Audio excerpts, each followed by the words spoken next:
I'd like to open it up for any questions that anybody might have. Yes? Nick? Good evening. Good evening. I'd like to begin with a story, if you don't mind. How long a story?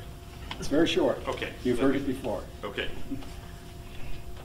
In my introduction to philosophy class in 1975, a nice young gentleman came up to me after the class, and he introduced himself as Doug Wilson.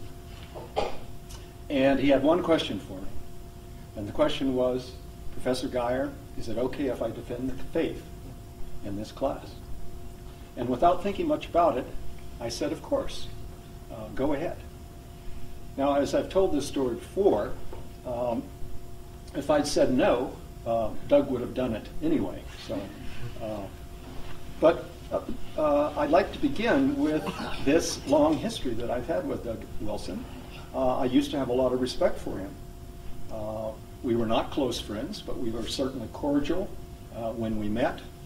And 5 or 6 years ago, a fellow came to me and said, did you know Doug Wilson had an association with the Neo-Confederates? I didn't even know what a Neo-Confederate was at that time. But I just passed it off. I said, that couldn't be true. Your sources must be incorrect. Somebody also passed on to me all the information about the Morton Street Casino. And out of respect for Doug, I decided not to make an issue out of that. But the controversy broke about the slavery booklet. And quite frankly, the way that you responded to that debate, Doug,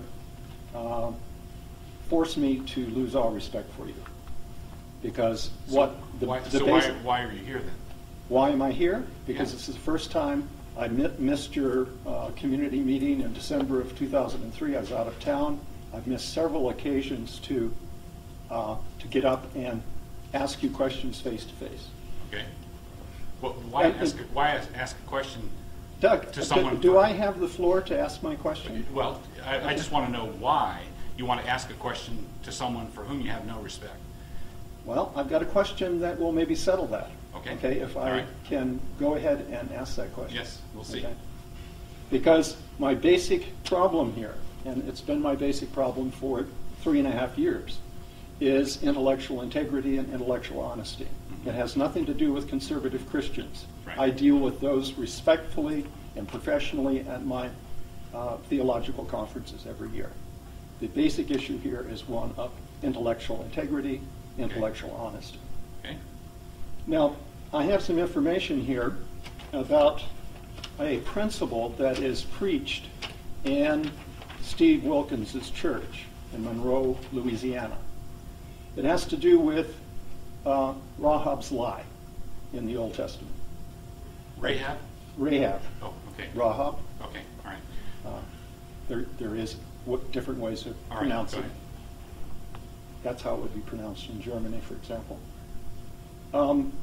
The deacon, Kevin Brunson, says that this story gives us permission as contemporary Christians to tell lies in the cause of the gospel, if it is to promote the gospel, if it is to defeat the unbelievers or the pagans, or those who are wicked. I have it on good authority that you preach this principle in your own church. And that's why it's my first question. Okay. Because if the answer is yes, then how do I know that your answer is not a Rahabian lie? That's a great question. So let me summarize the question this way. You're asking me if I embrace or teach what you would call the Rahab principle, that it's all right to lie to advance the faith, that sort of thing. Okay? The answer is no, I don't believe that. But here's the problem. All Cretans are liars. If I did believe it, that's what I would say, is no, I don't believe it.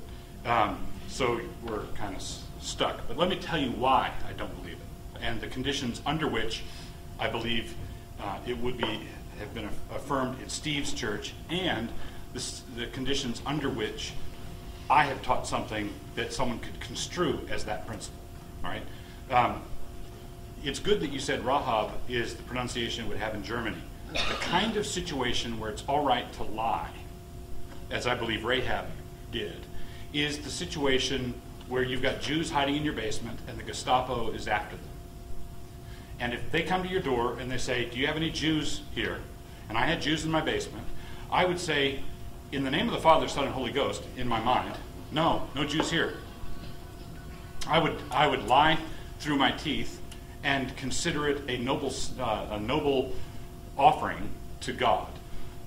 But that illustrates the principle. Lying, deception, is an act of war.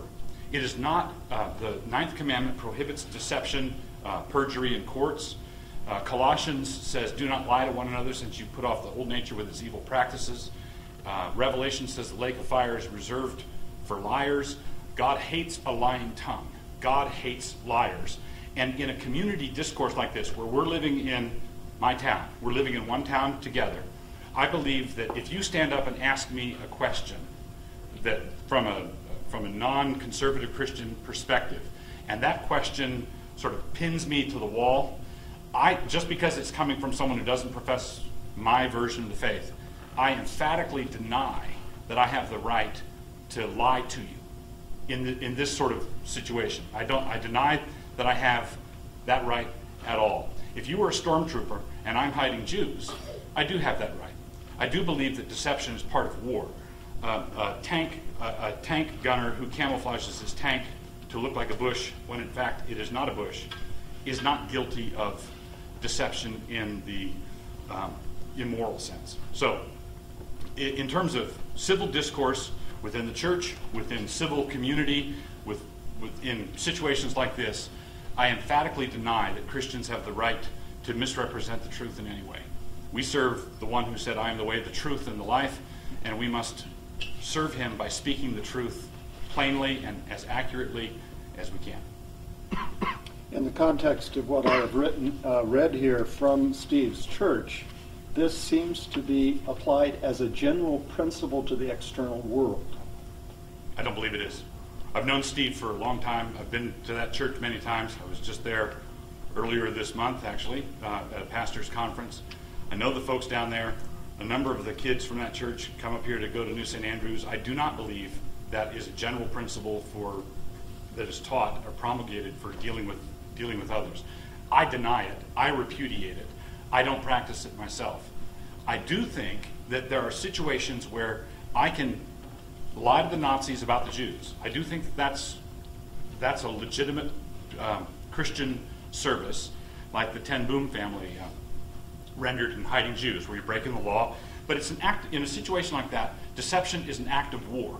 So I believe you can only justify deception of that level and magnitude when you could also equally justify open warfare. It's not a principle for living with your neighbor. It's not a principle for trying to get along in society together. The context of the statement here is a general principle in terms of responding to external forces that are perceived to be a persecution and this sort of thing. Would Deacon Branson be disciplined by his minister? I read this as a general principle. I don't buy your sophistry here, your qualification. Well, it's not sophistry. It's not a qualification. It's a denial. I deny that if someone comes to me and says, do you teach thus and such? And I do teach thus and such. I have the obligation, whether he's a believer or non-believer, to tell him the truth. That's not an equivocation or denial. Yeah, my question to you, Doug, is that if you see Deacon Branson again and ask him, would you ask for discipline if this was a general principle by which he was telling his parishioners to deal with the external world? There's several things. Deacons don't have parishioners. It's a different office in Presbyterian. They have authority in the church. No, deacons are servants. The word diakonos in Greek simply means servant. Deacons are servants. They serve the church physically. They don't dictate or order people around. But the point is that if I'll just speak for our church in Christ Church. If I found out that a member of our church or a church officer was lying to non-believers in the community as a way to get by or protect himself or protect his reputation, yes, he would be disciplined. Good. Okay. I'm going to continue with my questions. You can